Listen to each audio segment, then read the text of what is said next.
So this is something that I recently learned about in Google Docs, and it is incredibly useful.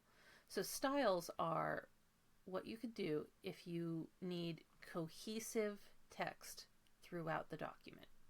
So here we have our styles, and I'll show you what these do. So I'm going to just write, hello, my squishies. This is normal text. This is what's going to be the default in this document right now with the template that we've chosen. I can change it to a heading. I can change it to a title. I can make it strong, italic, a subtitle. So all of these are presets that allow you to standardize the text throughout your document. So for this, we're probably going to want to customize our presets. So I'm going to stick with, Aptos, which is the default here, is pretty nice. But I'm also going to check if something that's like super easy to read, such as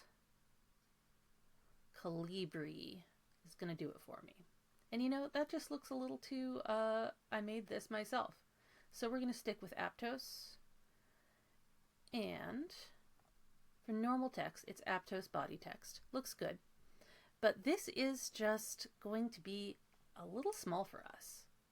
So what I'm going to do is go through and make sure that we have all of our settings the way we want them. So right now my heading is at 20. 20 seems about right. We want, let's see, heading 1, style based on Aptos display 20. Let's make it bolded. And I like the coloring. We want to make sure we have some spacing before and spacing after. So spacing before is 18. Spacing after is currently set to 4 points, and I think I'd like to increase that to 6 points. So let's see. Can I just edit that?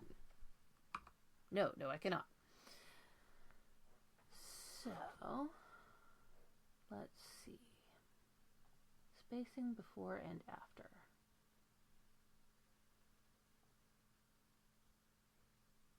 That took after all the way up to 10 and all the way back down to 4. So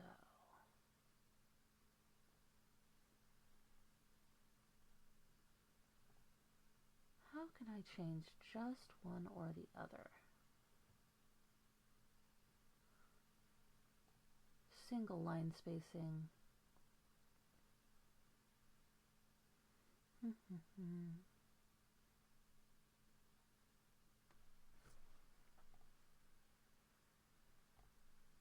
Here we go. All right, so the way I found that is I went down to the format drop down here, and we have paragraph. So Claude recommends 6 points for after spacing, and today we're taking Claude's recommendations. So I've got my 6-point spacing after, my 18-point spacing before. I'm good with the color, good with the font. I'm gonna hit OK. Next up, we actually need to work on our other headings, because when you build a large document, you're going to end up using lots of levels of heading, and you need them to be consistent. So let's check on heading number 2. And we currently have Aptos display, which is what I'm sticking with for now. I want that to be 16 point, looks good.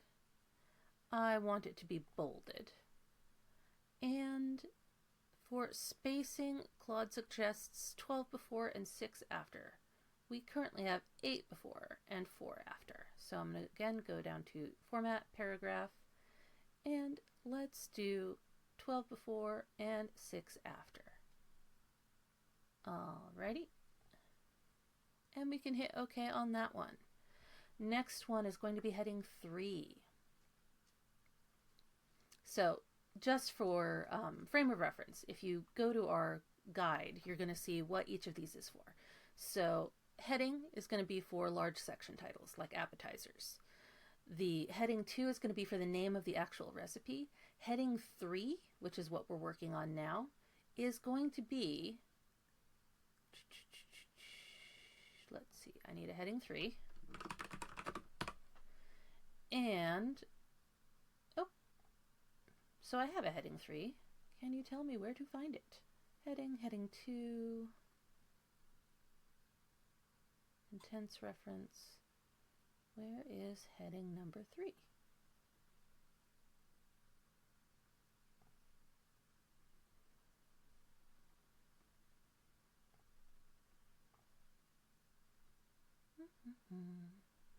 Right, I need to actually read that window.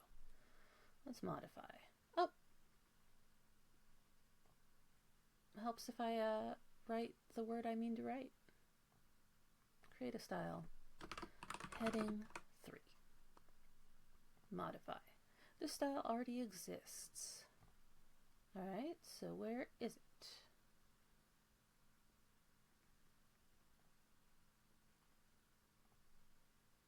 Oh, can't do anything while I'm in here. Let's see.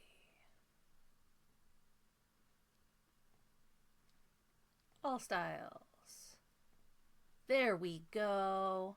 Alright, so what I had to do is on the styles header in the home window, click the pop out. I went down to options, and when it said select styles to show, all styles is what I chose. So instead of recommended or in use, I went to all.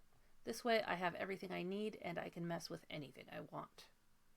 All right, so for heading 3, let's modify that. Heading 3 is going to be things like the ingredients heading or the directions heading. So I'm going to stick with Aptos. I want it to be 14 points. I want it also to be bolded. And I want 6 and 3 for my spacing. So let's go in and make this 6 and make this 3. All right. Then the guide has us making a specific title of a new style. So we can do that, or we can take it and make it heading 4. I'm going to go for heading 4 because I think that I'm going to be using this for more than just recipe steps. We'll find out. So I'm going to go into heading 4, and I am going to modify that. So for this one, it's going to be Aptos. I'm going to take it down to 11. And then I am going to leave it regular. I'm going to make it based on the paragraph.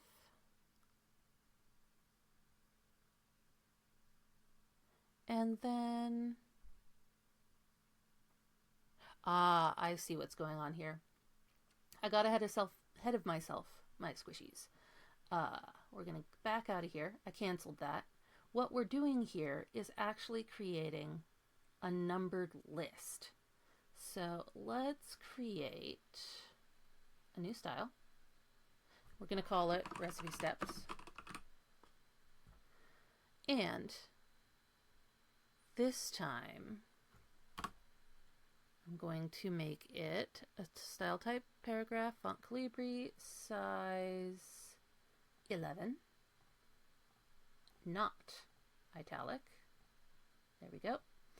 And for numbering, where do I find the numbering? Right here.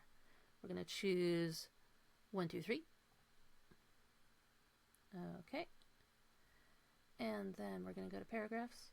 The spacing after is going to be at 6. And we're going to call that good for now. All right, next up we are creating a ingredient item style. Ingredient item. This one's based off a paragraph. It's also going to be Aptos and 11 points. This one is not going to have any numbering, no numbering. And this one is going to have smaller spacing. So let's go to paragraph and take the after spacing down to 3. All right, so we have bajillions now of headings. So I am going to leave this on view all for now. And I am going to leave it as alphabetical for now, because this way at least I can find what I need. All right, I'm going to leave everything the way it was. All right, so we're going to test out the styles now. And one of the things we're going to do is delete that and insert a page break. So to insert a page break, all we do is hit insert, page break, right there in the corner.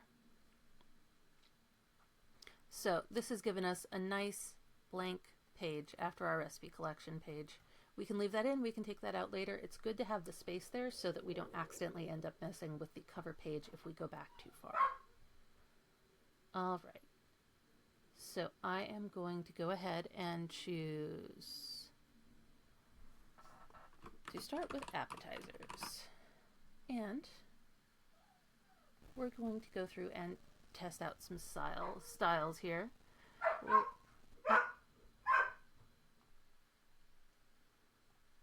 Alright, so we're selecting appetizers and we're going to make that a heading 1. So that's our style for our section heading. We're going to go ahead and do spinach artichoke dip.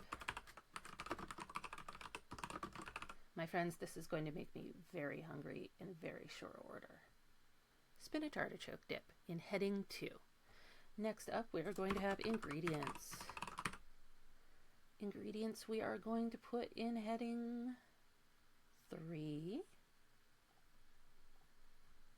After that, we are going to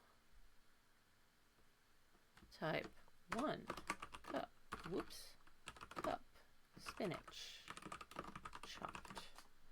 And for this one, we are going to choose, let's see, ingredient item.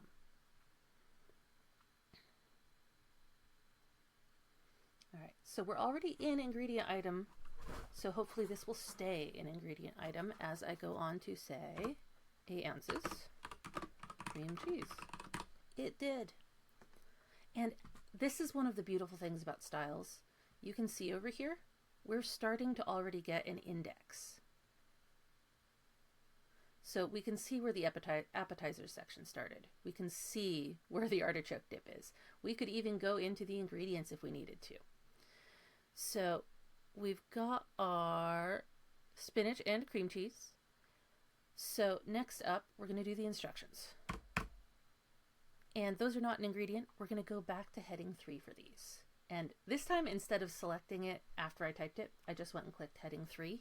You can preset it and then continue on. So instructions is autofilling. Love it. After instructions, we are going to go down and say preheat oven to 350 degrees. And I'm actually going to do a little sneaky copy and paste out of our guide document because I don't want to spend the time finding out how to type that little degree symbol. So we're just going to do a paste text only. That means the formatting is going to match. Now, this is actually a step. So we're going to go and put this on as a recipe step. See how it's auto numbering? Next, when I press enter, we're going to get number 2. There we go. And our next step is mix ingredients in a bowl. Can you tell that this recipe was written by AI? All right, so this is beautiful. This is not a complete recipe, but this is beautiful. It has all of our headings in it, so we can collapse and expand these in the side to double check what we're doing here, so I can check that my spinach artichoke dip actually has ingredients and instructions, and I can in fact go in and look at those ingredients and instructions as well. And then I can collapse them when I don't need to see them anymore.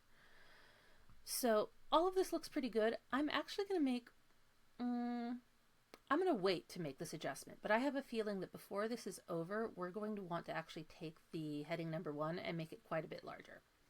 But we're going to continue on with our guide. We have finished phase 1 of the guide, and we are going to move on to a table of contents.